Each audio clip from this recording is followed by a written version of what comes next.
Okay, full spoilers up to the end of part two of the Warrior Prophet, because we are covering the final five chapters in that part, and we have a lot of ground to cover. Safe to say, for now, I am very angry. I've had a lot of fun with, I think at a distance, Mm. understanding that this is fiction. Watching Kellis operate, I've been interested in it, but Kellis has finally crossed a line for me. Well, not to say that he wasn't crossing lines before, but again, you know, it's at a distance. Yeah, This it's Kellis has violated someone that we know and care about, hmm and they are happy about it, and I am not. yeah. We'll get to that later on. That's at the end, but I knew I was waiting for this to happen, and I predict when I first read this is old spoiler, slight spoiler. When I first read this or listened to the story, I predicted this would happen the moment Akka got captured. I was like, "Yep, Okay. there it goes," because I had a feeling sometimes when Kellis was talking and describing Esmond, I was like, "Uh oh." And it's like, and then I saw it's like Akka.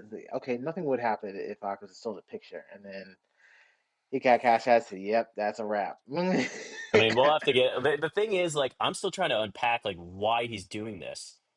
But we'll see. I I will say like in this like this initial chapter 13 we can wait a sec to get into it, but like yeah, like for instance, like Esme's freaking out, and Kellis kind of like I felt like totally could have calmed her down but mhm. chose not to, and I was thinking in some way he would take advantage of it, but I don't know.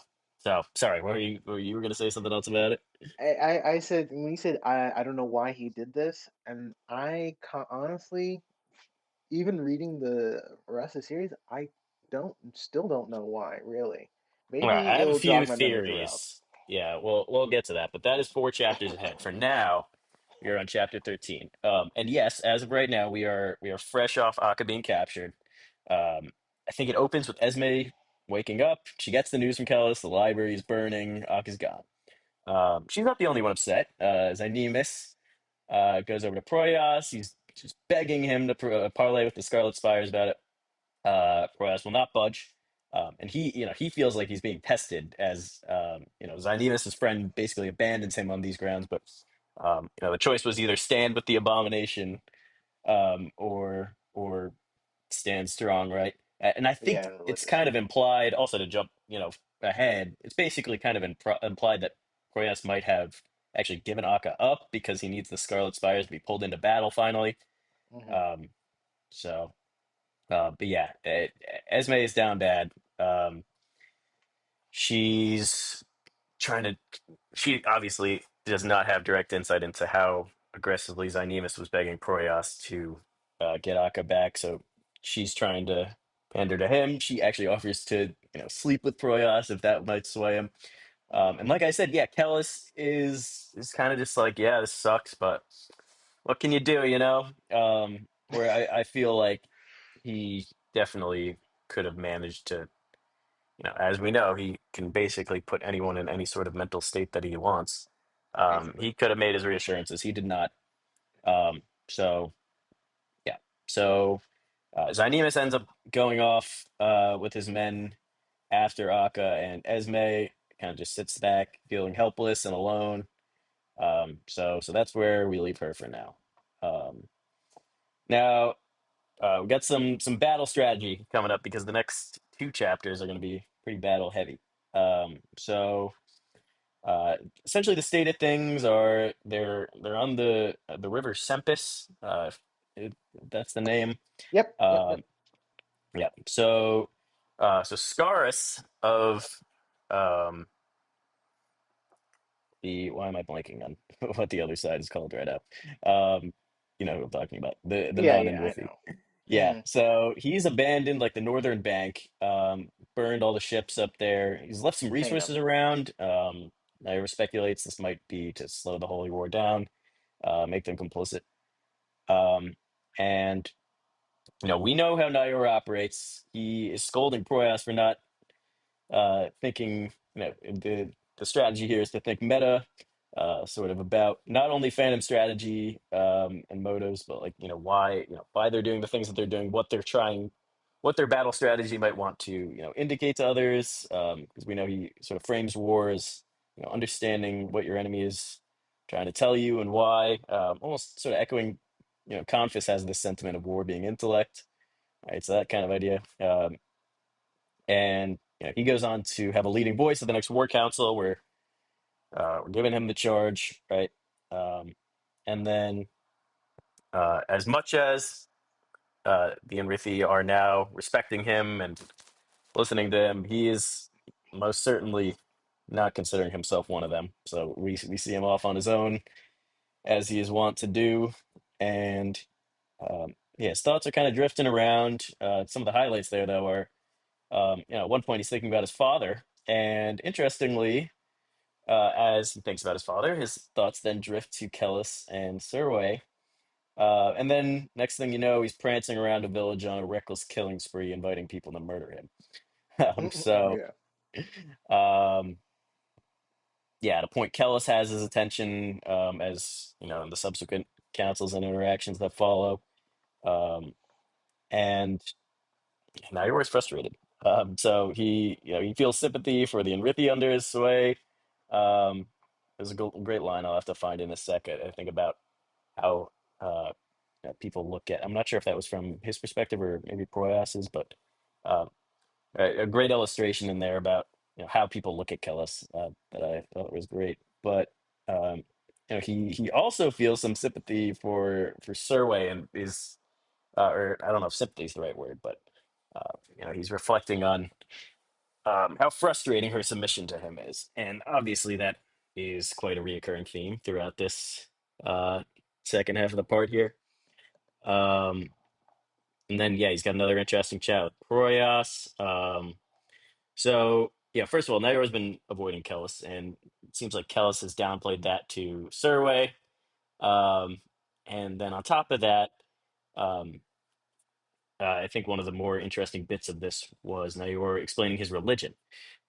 So his description of his religion is the Skalvendi follow a dead god, and he's irreparably dead. So unlike something like the Holy War, which is intended to take back what's been taken, Hmm. um, the operations of his religion are pure vengeance, to Yep. murder the taker, as he puts it. Hmm. And I don't know. I This line almost made me that kind of just felt like some foreshadowing to me that maybe he will be the one to kill Moengus once we get there. But like especially just realizing how core that is to how he operates and basically what his entire role has been and his internal journey up to this point. So I don't know. We'll see. But for now, it's very evident that um, this is another way in which he differs from the Enrithi because they are just using war as a means to retake their holy land, whereas to him, war itself is holy. And um, speaking of war, I think Kellis wants to learn a few things, and as much as Nayor might be telling himself that Serway is nothing to him, he can't even grasp why he's so into her, at least at this point. Kellis offers Serway up in exchange for him teaching him war. Um, Yep. and we'll get into this a bit later, I think. Yeah, actually, okay. I have some more thoughts on Kellis wanting to learn war from him, but I think later in chapter 15, once we learn a little bit more about Kellis's background, we can dive into that. But yeah. So I tried to kind of just hit on highlights there just because we have a lot of ground to cover. A lot of sort of stream of consciousness from Nayor in this chapter. But I think a lot of that was kind of important as he's sort of convoluting his own, I don't want to say, I guess, motivations slash, why he's thinking certain things. He's concealing a lot of that from himself. But I Hmm. think some of that will be extracted later on by those around him, if you know what I mean. Yeah. Um, there's one thing I did want to say. I also want to give out to you of on the Zynemis situation. Is he mentioned um, Zen pretty much gave him an ultimatum. He's at I was about to say conference, Proyas. Proyas? Yeah, yeah, Yeah, right. an ultimatum. He's basically said, if you're not willing to help, I will literally leave your service, give up my household, and my honors and my ranking, and go find him myself. Yeah, right, which is exactly what he does. Yeah, and that's exactly it. Basically, he's like, man, he left me. Like my only person, he that really, I guess that really struck him because he's like, man, Zynemus was there for every decision. He was there. He was like my rock, and now he's gone. Now I'm like kind of wandering aimlessly down this difficult path, and when I need him the most, he's not here. Right, yeah. Like, And that's where he did thinks I to make a himself, mistake? this has to be a test of faith. Test. Um, Yeah, which is ironic. You'll find out with the Mathanet later on. Uh, eh, we'll get to that, but it's oh yeah, yeah, yeah, those communications. yeah. But yeah, that was that's one thing I did want to touch on, and basically the Nayor situation. It I don't know if it was this chapter or was it chapter 17. Um, like no, it was no, it was chapter. It was one of this chapter 16 or 17. We'll get there later Yeah. on. Yeah, 15, and I think yeah, 16. We spend a lot more time with Naylor in this section, so Yeah. uh Um, but that was yeah. a that was a good chapter. I enjoyed that. But the next two are something else, or Yeah, especially definitely. 15 and 16 are like the ones that are like, wow, okay. I mean, I think we Uh, partitioned these pretty well where, even though that chapter 13 is smack in the middle of a part, hmm it did feel like a lot of building, I guess specifically for, where we're going, I guess where the part is building as a whole. So, well, I think we'll probably end up revisiting um, everything that we were going through there. Uh, hmm so, you want to kick us off with chapter 14? Yeah, so chapter 14 starts off with in the Nurse Pavilion. So, sorry, not in Nurse Pavilion. It's focused on Carrie Conference. And mostly he was talking about sending Martimus to go basically assassinate Kellus through with the help of a warrior, some warriors to back him up. So I think he had like three Yeah, scrubs, it was three of them. and then they had one the Yumi warrior to help battle and kill Kellus, which spoiler alert didn't go according to plan. Um, um, and then later on we go into like realize that Nero's realizes he's commanding who's commanding the entire Holy War as a battle master, but he trade up Surway in order to teach Kellis. So like kind of what you're talking um, about when he was giving it what he was giving up to get there. Um, but in that moment, like once he's on the battlefield, because like you see on either some part of this chapter or the next chapter that him and Callus were there sitting there and analyzing the situation and already had some battle tactics going on and some the battle's already started and he's just reveling in it because he's like, man, if my tribe could see me now and see what I'm doing, like no one in the history of my people has ever commanded such forces and had so much control. And Yeah, I he and really thinks he's cooking, yeah, only for yeah, him to have totally flunked yet again. But yeah, anyway, yeah. So as you can see, like in most of this part, um, I mean, I can't remember every single Conrine Knight or Petty Lord. I didn't say Petty Lord, but every lord that's attacking the battle lines, and then you just know there's a lot of chaos going on. There's a lot of and it's not quite clear. So their station they had to go through a kind of I think it's called like just a boggy area, just to get to where they're supposed to have their battle. And outside they had the camp, but then they went to their battle. But I guess there's just kind of very dusty and um, not very visible. So we'll get to later on like that kind of he mentions it and Baker mentions it multiple times. Is like and like in slight passing comments like, "Oh, the visibility is not quite the greatest here." Like um, through Nayor's perspective, and it's like no one can really see what's going on, and it shows reflects in how people are attacking or just um, randomly, not only randomly charging in, but just straight full on head on charging in. Um, but we kind of move on to is like Nayor is nervous that he that he will kill that Kells will just eventually kill him after he fully learns the art of war. Basically, that's kind of one of the main reasons why that he didn't want to teach Kells is because it's like he literally will have no use for me after he understands it. And like he was giving this chapter also has him mostly just giving up like the strategy and it's like okay why you're doing this and I think he says let me see if I can find it in one of the highlights. Um, he's nope that's a bookmark. Oh nope. Oh, where's my bookmarks for chapters? Nope, it's on 15. Okay.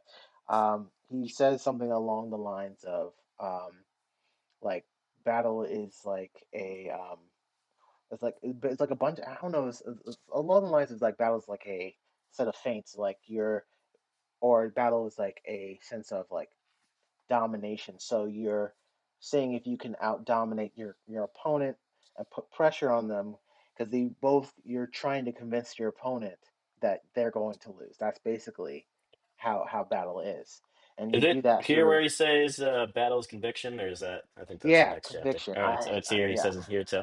Okay. I think it was either here or was it next chapter. These two chapters like kind of blend together, and I just have like kind of like broad notes. I don't know the specific quote where that was and which I chapter it know he was. definitely I think says it in the next because he said because Kellis goes on to say that um Yeah. to I was like, Marti Martimus. I'm Martimus, and I was like, bro, he really just copy and pasted what he heard like, within like minutes of somebody else saying it. And it's like, oh He my just needs the god. knowledge, and you don't doubt, you can't doubt he's going to put it to use once he's got it under the I was furious. I was like, this guy really is a fraud. This is hood. ridiculous.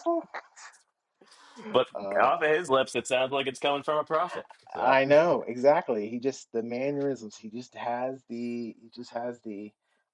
I hate to say aura farming. He just has the aura down pat. He just knows what he's doing, and then it hey, reflects I that mean, crowd. he's got the aura like the radiance of the sun.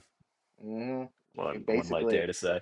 All right, sorry, I took you off track. Finish. no, it's all good. It's all good. Speaking of aura, I did want to talk about the hand stuff, like the haloed hand things.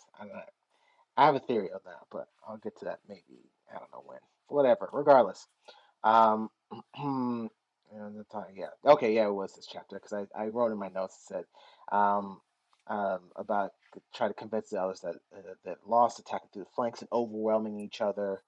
Um, uh, and Nayar talks about like the different types of battle formations, like kind of like this. I think it was like the string chain and the rope theory, which I still didn't quite get. He says like each of these have different properties, like you can either contract as rigid or or is more flexible. Some is more you can break easier. It's some but some is more solid, but you can the ones that you can break you can collapse back in and each of them has their own uses. So one's more flexible and be able to be more nimble, while the other one's more rigid and be able to hold on stronger. It was like the kind of like the battle formations between people is what the I'm guessing what those theories were. I can't lie to you. I have a tough time visualizing all these. Like that's where I've said I've struggled with some of these battle chapters. Now, on the other hand, this I think, um, like in the past, I think I've complained about some of the battle chapters about how Hmm. we're not really following anyone we're too closely involved with. Yeah, Different story this time around. So yeah, yeah. That's true. point for So Baker. yeah, point for Baker indeed. Um, so and then Nayar goes about talks about he's talking about all that stuff, but then he gets kind of just narrows down to one fine point, which is the moment of decision. And he explains what the moment it is. Is like it's basically the decisive moment where the battle can be won. Is a fine moment where like an aha moment in a sense, or a a something that is noticeable that is like the crucial part of a battle, part of a battle. So whether it be taking a certain point, I'm guessing, but whether it be taking a certain point or noticing that your opponent is doing, he's betting on a certain situation, and you notice it in time before the trap is laid, and you're able to counter that either by baiting him in, and that would be, I'm guessing, would be considered the moment. That's when I kind of interpreted out of that from Nayar. And he was explaining to Callus, and Callus was like, "Yeah, dude, that moment's gone." And Nayar was like, "Wait, what?" And then he's like, "Yeah, uh, as you can see." He kind of explains it like, I think it was about and that kind of got up to the point where um, the troops were good, like charging a certain position, and Nayar noticed the trapper was like, 'cause he was like, there aren't that many. I think it was the people, there weren't enough people um, there in certain parts, and that's why when he kept mentioning through the chapter about the visibility issue, he realized like we're missing a whole bunch of people. Because Kells was able to say, yeah, I remember all the names of the great houses in the Phanom are yeah, the Phantom, I guess Phantom people, and we're missing like a good chunk of them. And the Neo was like, "Oh snap!" So he he tries to sound a retreat, and of course no one believes him. And then eventually somebody does call the retreat, but people think that they're winning, and they just charge anyways to continue to attack. Um, and then Naor starts sprinting off on his horse, um, double time to basically go and save. Well, we didn't figure out later on is Saraway back at camp because he believes that the people are going to go and just destroy the camp. Um, that's basically what the trap was. So the guys destroyed their supply line and stuff like that. Basically cutting off their supplies and they'll starve and that way.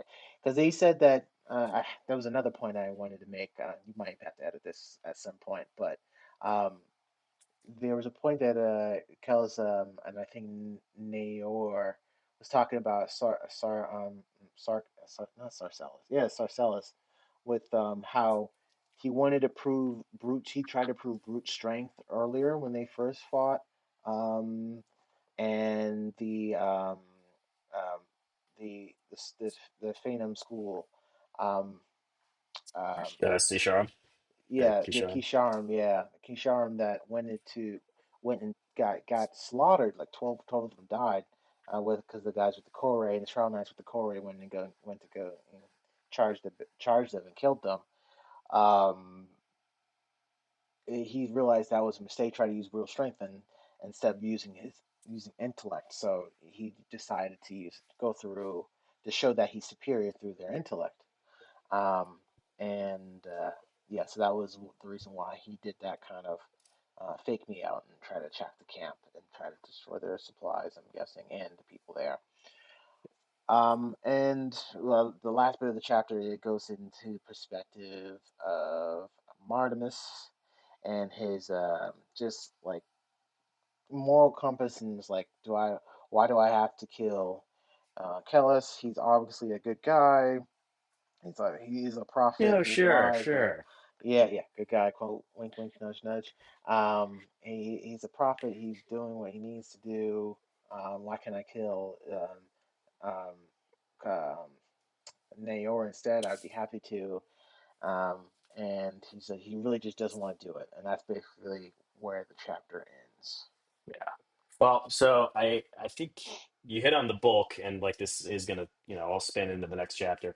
But I think it is worth mentioning as we segue into there that another thing that was happening is as Kellis and Nayor are overseeing the battle and talking this whole time, Surway is hanging out with Kellis. I Um, thought it was chapter 15. well, it comes to the climax in chapter 15. Oh, okay. But See, it yeah, all no, linked. it's fine. Don't worry about it. But I mean, before I can just sort of dive into 15 as well, Mm. which is the continuation of all of this. But it is worth noting that. So obviously we know that this isn't the real Kellis. Yeah. And then later on, it's revealed that it happens to be the same specific skin spy who is, posing as Sarcellus and whatnot.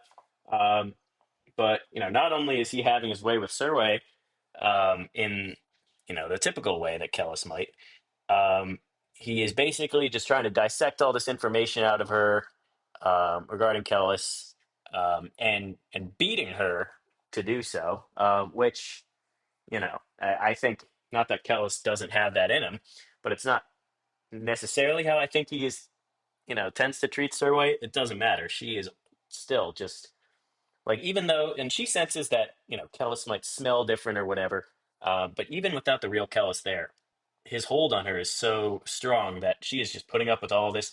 And I guess we could just dive into 15 here, where, as you were saying, so as you were saying, Nayor heads back into camp, realizing his folly, and things are going down there. I'll spare most of the details, but when he does eventually get back to Surway, um, clearly there was some bloody activity going on here.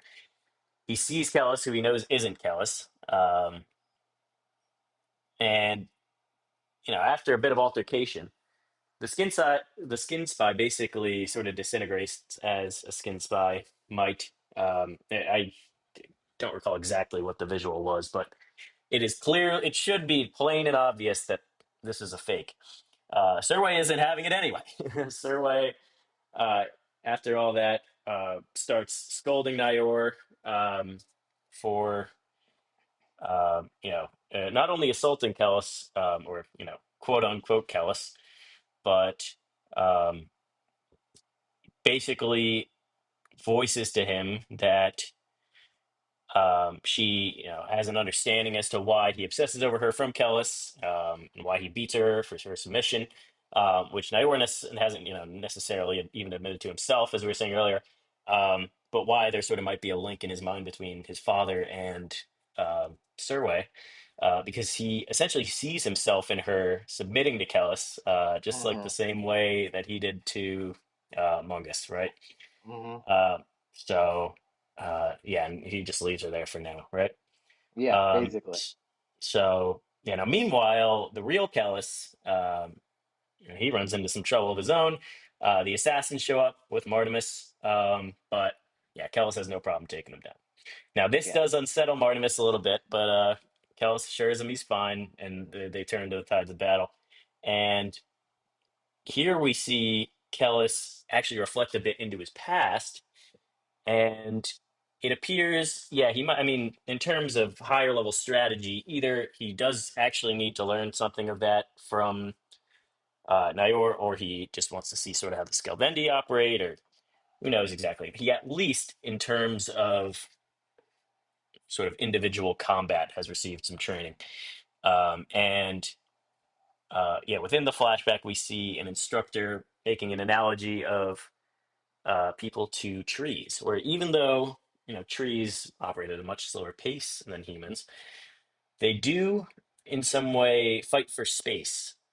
And basically, the exercise of the Dunyan children here is the instructor asks them. I think it's his knee he challenges them to touch, or his leg. Hmm. But yeah, basically, all the Dunyan children are sent after him, and no one even comes close. Not even close. Essentially just trying to model this sort of battle for space. So yeah, then I mean, we flip back to the present, and uh, Kellis is leveraging those lessons and kind of just going to town. And yeah, I long story short here, he should have died. This unsettles Martimus, and then later on, when Confus is kind of scolding him for, potentially being a casualty of the intellectual war, um, Martimus, I don't know if he's necessarily as sold on Callus after all this. He knows something's up, at least, maybe. I guess, we'll put a pin in that and see, what actually happens there. Yeah. Um, so, yeah, eventually, the Enrithi hold up. I won't get into the details of the battle. Not only do I not have everything written down, like I said, it was just kind of chaos. And, I don't think I missed anything too key of note. But correct me if I'm wrong. We get a little POV from Scaris as well. Mm. As he, you know, and here's what was interesting here. So he writes the defeat off as, of course, Confis would outsmart me, and he thinks of Confis as Yeah. an old friend.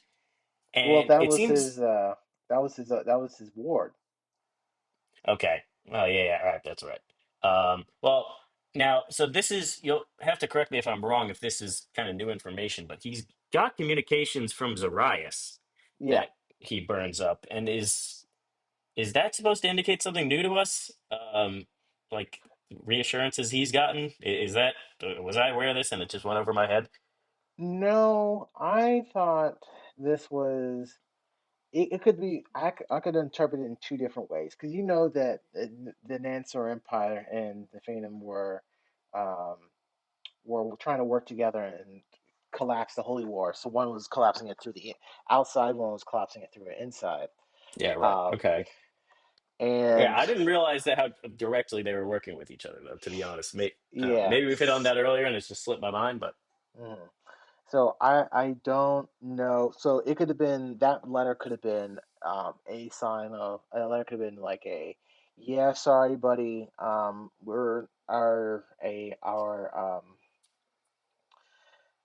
our allegiance alliance is over situation, or it could have been interpreted as a hey, we need to reform, like get out of there, reform, and then we can find another way to fix this issue, and maybe we'll yeah, be because able to find. it seems more like the latter because he does burn the letter so that I think there's no evidence for the Enrithi if they find it. So Hmm. maybe they're still working together. I guess Yeah. we'll see what's happened there. But there is some more stuff that happens here. So first of all, Kellis, yeah, he's able to. Sirway did do a lot of confession to the. I guess she finally accepted that this was a skin spy. Yeah. But he wipes her memory clean, so no worries, Sirway. Yeah. And All he's is forgiven. reflecting on kind of, Nayor is reached a tipping point, and now he might have, kind of gotten all the use out of him. So decides it's time for him to die, and then an interesting sequence here, and I kind of want your take on this. So Nayor kind of submits to him to like just allow him to kill him. He's in shambles. Now Kellis notes he can't read him in this instance, Hmm. and he doesn't end up killing him. And Hmm. I think, reassures himself by saying, he might have more uses later. Um, maybe like he's realized he's just like Nayora's just accepted defeat, and that as such, like he doesn't pose a threat. Or uh, I don't know. Did you have a different interpretation? Without, I Um, guess, giving too much away of what's to come, because I'm maybe sure we have he's not seen the end of interactions between Nayora and Kellis. yeah, maybe I'm thinking of I interpret it as I always think Kellis always thinks he knows everything, but is always getting proved wrong.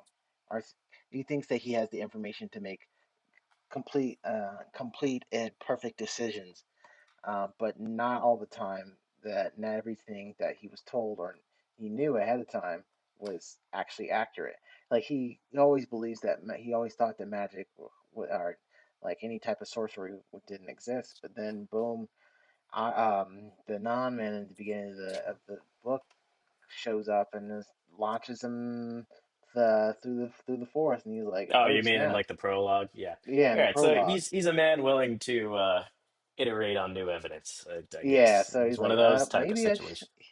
yeah, he's like, maybe you actually have something of note that maybe he doesn't realize that I don't know. Because basically, how I think Kellis is able to read people is by like, if they know something they on their own, like actually can recall it, then he can get that. But if they genuinely don't know, then he can't know because they don't know. So Right. Yeah. if if yeah, if like I say your memory was wiped on like you had some crucial information on Moangus and where his uh, location is, but your memory was wiped by some way, shape, or form. Maybe you had like a brain injury, I don't know. And Kellis tries to read you, he can't see any. see any deception or see any um, indications of knowledge, hidden knowledge, because the person just generally doesn't know. So that's why when, in my opinion, when Nayor was like, as he said, I can't read him. It was like he basically is of zero emotion. He's basically a sim. I wouldn't even say He a real. didn't have the reassurances he needed to safely kill him. Yeah, Okay, uh, gotcha. yeah. All right. So that's Yeah, basically what it is. that That's checks what I out. thought. But that isn't even the end of the chapter. There's another thing we get, which is a meeting between two skin spies. I think we get um, it refers to the POV as like the thing called Sarcellus, and it seems Hmm. to be the same skin spy that was posing as Kellus. Hmm. Yeah, meets another, and yeah, so it's just made clear here that they are investigating Kellus. They don't, they're realizing he might be in an Nasserim board. They need to learn more about the Dunyain. And we might get a little insight into their motivations as well, as they imagine a world where no womb quickens and no soul hopes. So, in a world where everyone's flaws and worst characteristics are at the forefront, it seems we can still have an all encompassing evil that is Yeah. worse than all of our characters. So, um, yeah, that was chapter 15. And chapter 16, I thought was fairly interesting too, because we get popped back into Akka's head, right? Yep. Um, We sure do. so, Akka, among others. Akka and among others, indeed. Okay. So moving on to chapter 16. So we are Akka is dreaming of Lothea about taking down Gold um, Mob Royale and charging on Golgotharoth. Um, and I guess that's kind of actually how it starts off, if I remember correctly. Yeah, I think Yeah. so. Yeah, yeah. It was a very Um, short part. It was talking about being in the non-man mansions and talking about how the non-man, because that was one thing about it was like the non-men, basically the elves again, don't come for us, had like different, just kind of like in Tolkien they had the wood elves and the elves that were you find the Rivendell elves. yeah, the Rivendell elves and stuff like that. It's similar to that. They call those mansions, which is like a township Yeah. um, of people. So yeah. So but that was he had like a dreaming dreaming dreams of that, and it had like a random it was Iacus dreams. Okay, that was weird. I was looking at that one part of the chapter, that first part of the chapter, because it had just had that dream section, and then it just goes to Esmond. But there was like an in between thing that I just don't remember what this was. Okay, anyways, I'm this. Oh, that was Eliazareth talking to Iacus. Yeah, right. His dreams. Yeah, right. Okay, so Surway and Kellis went to go see Esme because Esme's still in a. She's basically isolated herself. She's still in a kind of a sad state, a state of mourning, and basically tries to Subsequent get stages of grief. yeah, some stages of grief. Try to pick her out of her slump, and one could say, and so eventually tries to convince her to try to leave the camp, which will comes down later. But what he really does, Kellis really just says, "Let's teach you how to read. Actually, aim yourself to be learned and actually utilize your intellect." Again, kind of don't know why he does this with Esme. Um, Okay, I no, I remember why he does this, but I'm not sure if we get to it in this chapter or the next, but it's all leading up to something to woo her. But go on. yeah, that was one thing, but like, anyways, I'll Well, I ask mean, that I question guess again. I could just throw it out now, whether this is in chapter 16 or 17. He Uh, basically is having her read through this book. I think it's, I don't know, something about the tusk. I'm not sure if yeah, it was a it's tusk. Yeah, it. there's a chapter of the tusk. Yeah, it's not. I don't know if it's the religious text or just like a governmental text, but there's one line that he eventually gets her to read up to, Hmm. that's like condemning harlots, and he Yeah, just slices it out of the book. yeah, Um, so I think I don't know, maybe the reason he's having her read to get there rather than just he wants the moment to have some gravitas, I guess. I don't know. Yeah, Which it that's what I'm certainly like. it has an effect on her when we get there. It does have an effect on her, but I'll ask you this question, and I even again, even reading all the books, I still don't know this decision. So, anyways, so we find out that Zen is still searching for Akka, and which was told by and told Kellis. Um, so Eliazarus is basically interrogating um, interrogating Akka, and he basically just gives him a way out. He's like, uh, "We know how this goes. Like we're gonna touch you for the gnosis, and you're gonna defy us like all the people before you. But we can just skip through this and actually just you give me the information. I can pretty much just give you either like a swift death or to let you go. Um, if you tell us like what the plan that with that skin spy, basically the skin spy is." Yeah, And right. he's I mean, like, because the whole um like crux on which they've captured him is the implication that because he could, I think it was this association with Kellis, or "Yeah, maybe what was it exactly? Regardless, like they're thinking that he's got knowledge of the Sisharum. Um, yeah." yeah, something along those lines. And it's like, "You're just gonna have to give this to us." Or because yeah, And because Kellis could read the um because Kellis could like find he recognized Skaos, mhm, who they assumed to be one of the Kisharim. Right. So okay. mhm, yeah. So yeah, it's like so obviously this guy knows something, so that's why basically why they captured him. Still wants to Uh, notice this though, that's for sure. Especially yeah, after they what still went want the down at the gnosis, but they library. said, yeah, but they said that that would be a bonus. Um, Yeah. uh, and then um, so and they kind of gives it they kind of go in a little bit into the gnosis, and it's like basically Akko was kind of thinking about it. It's like basically the reason why the gnosis is so prized is because all the other magics is like a talking like in metaphors about the actual topic, while the gnosis is the actual topic, is the Yeah. actual source, the root of everything. I So gotta say, it's a, we got a lot of cool answers about like how so not only with how the gnosis might operate in relation to these other magics, but obviously the DNA and stuff. A lot of answers here. But like for example, with that, like the idea is if the Scarlet Spires say wanted to set something on fire, they'd need to use some sort of medium rather than mhm, like conjuring the essence of fire.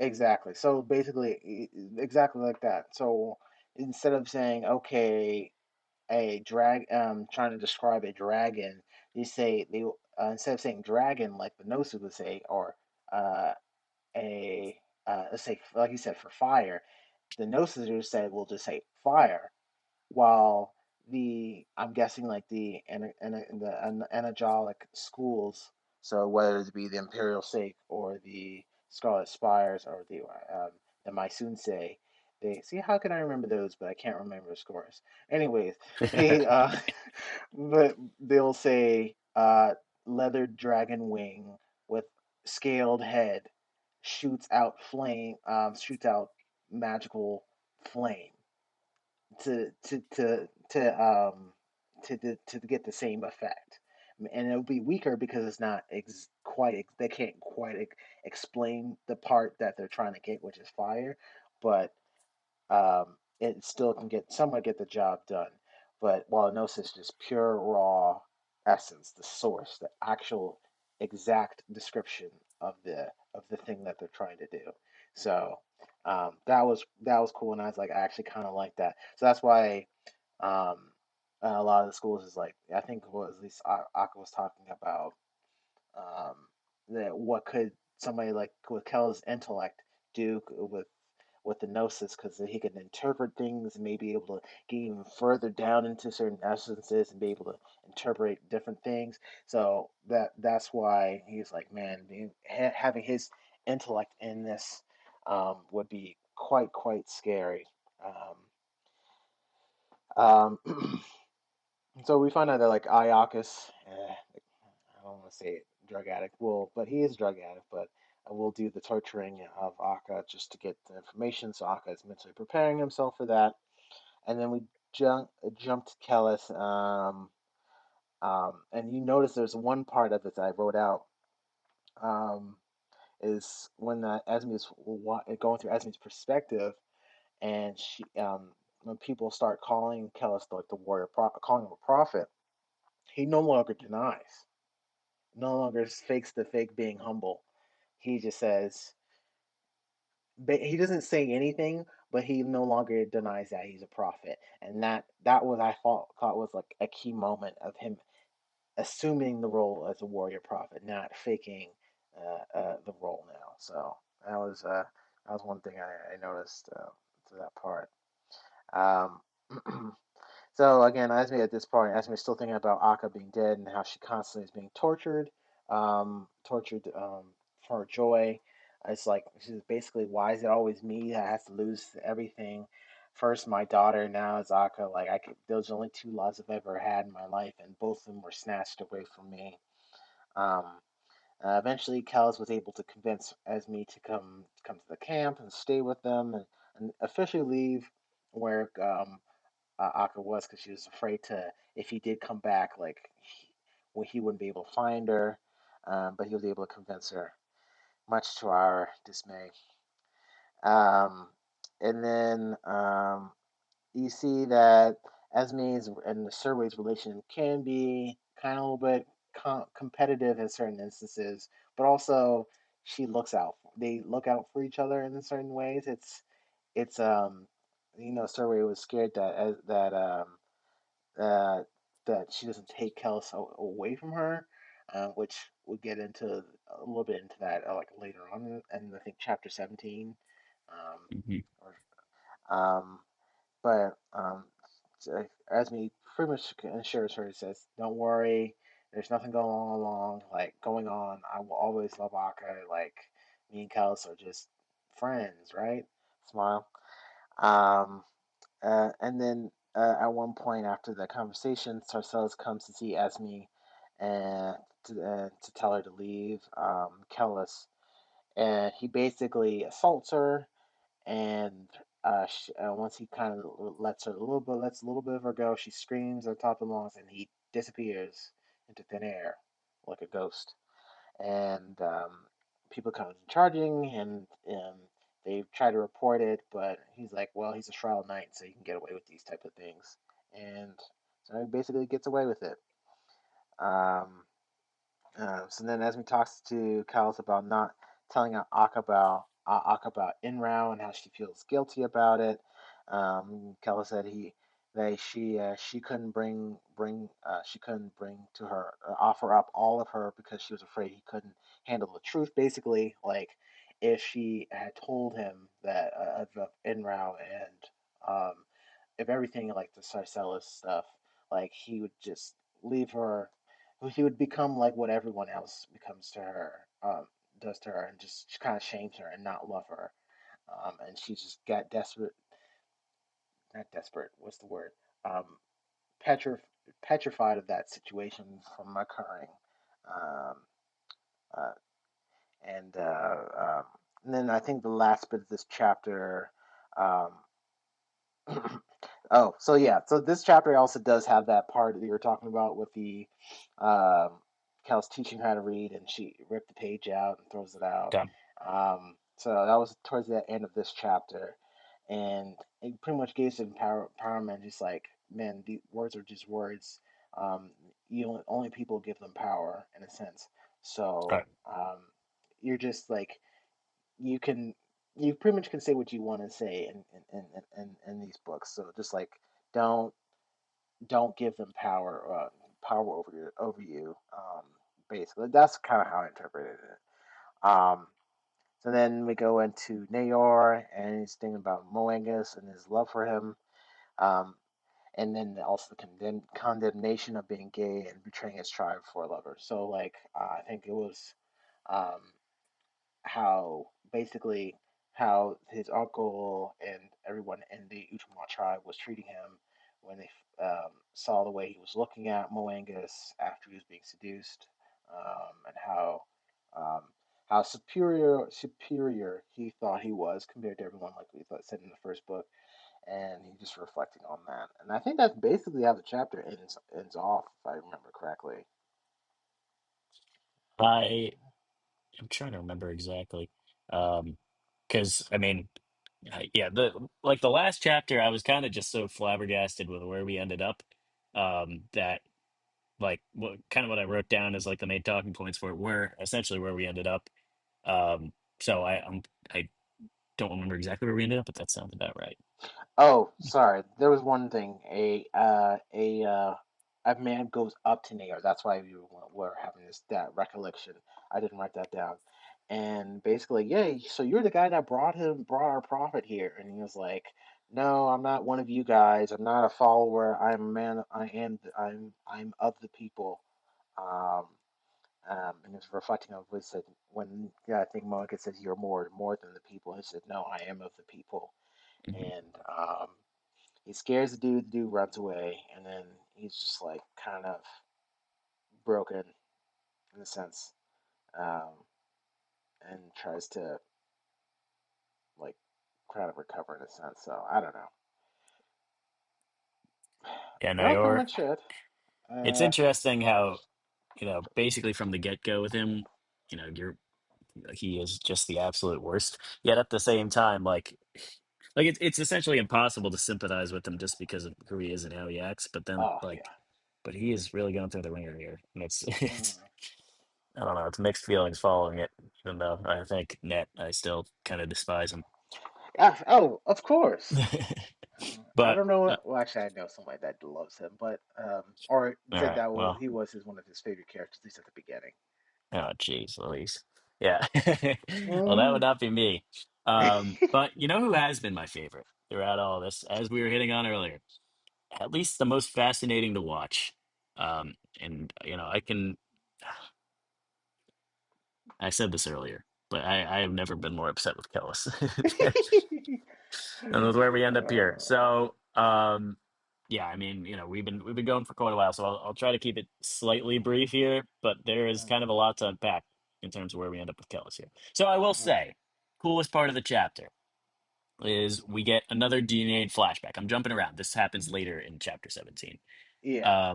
But um, young Kellis is walking amongst a hall of flayed corpses, um, Hmm. who, by means of neuropuncture, have essentially had Hmm. their expressions frozen into like I imagine this is a hall of like I think there are 44 allegedly different combinations of Hmm. which I don't know. I feel like there would be more, but I don't know. Um, I think those are the like basis that build off of all the other emotions. Yeah. yeah, okay, maybe there's the foundational ones, but the idea is like Kellis is assigned to study these different like corpses that have had their expressions by means of like their brains being stimulated in a certain way, to hold these expressions that are each mapped to a particular. I think fear is like one of the emotions or Hmm. um, you know intellectual underlyings that is being represented. And yeah, we see Kellis putting some of that experience to work in this very chapter. So yeah, he seduces Esmeralda. Um, we start off with it being difficult for her to pack up a little bit. And Kellis thinks at a point, he's won over the animal side of her brain, where as we see, she's kind of been lusting for him. She's looking for his attention. Hmm.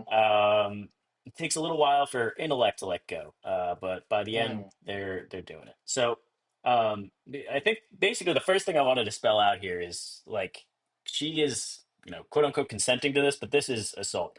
Yeah. I think by the standard definition, like there is consent, but you're not getting to this point of consent without manipulation. Like I think of Yeah. it as if he essentially slip something in her drink in a Yeah. sense because that's how he works. And Hmm. I think what it was maybe one of the big pieces was we got a big reveal here, which is that maybe she's been suppressing from us. Like this is news to us that she did not kill or her daughter is not dead, right? She sold her into slavery. Is that Yep. My okay? Mara was sold into slavery to feed us, starve off her hunger. Yep. So, um, It was a yeah, bad and year. I made a note earlier of um, like another thing that built to that was. him essentially empowering her by, and they also have an exchange at some point about how um, even though she, given her profession, she still doesn't necessarily think of herself as less than men. I think Kellis does some drawing of her to that, but I mean, she still thinks of Kellis himself, one man, as above her. Um, so yeah, I don't know. It seems like most of her shame is gone, but like I said, I still am looking forward to seeing why exactly he chose to do this. I mean, Surway's unbothered. We know that. Mm, But maybe I don't know. Is this like is he trying to do a Nayorist Survey type thing with her and the Sarcellus skin spy? Like, could that be it? I mean, he's like obviously. I don't know if he believes Akka is fully gone. As I'm sure Akka will be back with our crew eventually.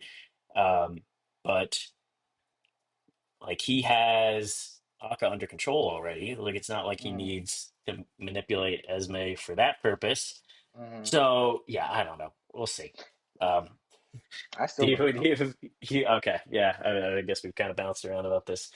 Um, and then, yeah, I mean, that was kind of the bulk of what was happening here. I know I fast forwarded through it, but then we do get a little Proyas as well, and he's feeling really guilty about things, especially as much as he finds Akka to be an abomination. He is always thinking about, or he's thinking back to how Akka did seem to at least think he had good intentions in everything that he was teaching him. He had lessons Hmm. about doubt. Hmm. And I think this is where it's kind of implied that he sold them to the Spires, right? Did you also interpret it that way? Yeah, Okay. So fools errand dynamis. That's too bad. But yeah, just crazy. Um, so that's the end of part two. you're missing one thing that I did mention in the first part of the first book, or not first book of this episode. Okay, what was The that? the letter made to Net. Oh, that was this chapter? Okay. All right. Yes. So yeah, that Mhm. was okay, gotcha. So do you happen to have that letter pulled up? I can pull it up here. Give me a second. Okay, so it says, okay, I'll read the letter to you straight off. It says, Lord, hopefully you don't get copyright. Sorry, Baker, you don't care. I Uh, think we're good. yeah, Lord Prince Nurse Proias, may the gods of the gods shelter you and keep you. Your last missive, we are afraid, left us deeply perplexed until we recalled that you put yourself once maintained several, how should we put it, dubious associations. We have been informed that the death of this young priest, Paro Inrao, had been a suicide. The college at Luthame, the priest charged with investigation of the matter, reported that Inrao had once been a student of the Mandate Sorcerer and that he had recently been in company of one Drusus Akamian, Mhm. had been sent to pressure Inrao into performing various services for his school, in short, to be a spy. They believe that as a result, the young priest found himself in an untenable position. Tribes 4-8. He wearies of breath, who had no place he might breathe, breath or breathe. The responsibility for this young man's unfortunate death we fear, lies with blasphemer Acamium. There is nothing more to it. May the gods have mercy on his soul. Canticles 6:22. The earth weeps at words which not be God's wrath.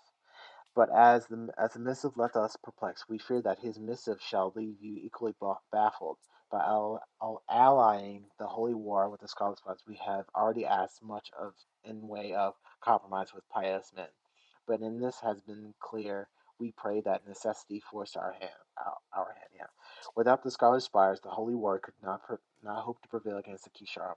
Answer not blasphemy with blasphemy. Our prophet says in this verse, he has oft repeated by our enemies, but in answering the charges of the cultic priests. The prophet also says, many are those who cleanse by way of iniquity, but for the light must ever follow upon the dark.